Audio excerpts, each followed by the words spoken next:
Representative Webster for 5 minutes.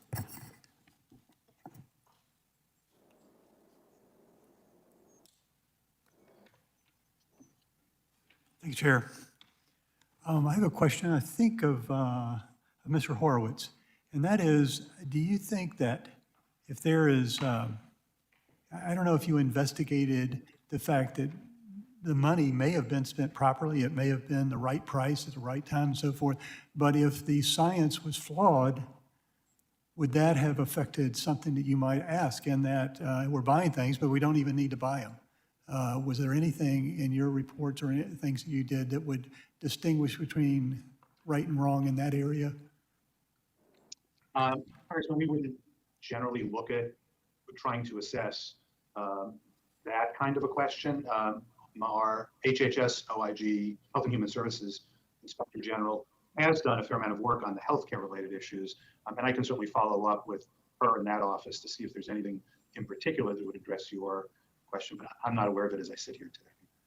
Yes, well, for 60 years, there's been an acceptance of some flawed information has been proven flawed in the last month or so, dealing with the size of particles, and are they airborne in aerosol or are they droplets that fall to the ground? So there were literally millions of these bought by who knows who, everybody. And there was a bunch of dots that are on the ground. Some of them are still out there to keep 5-6 feet distance between other people.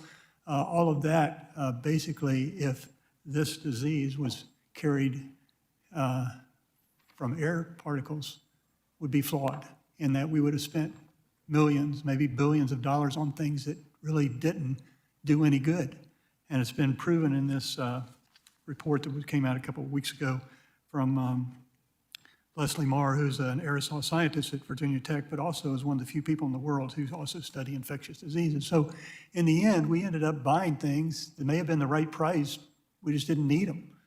And I just wondered if there's, I mean, that may be just as fraudulent as charging too much for some sanitizer.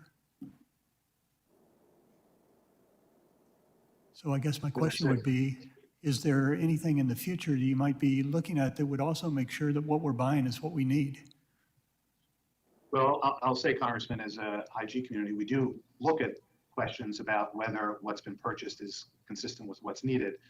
Obviously, over time, as information's learned and issues come up, that could evolve.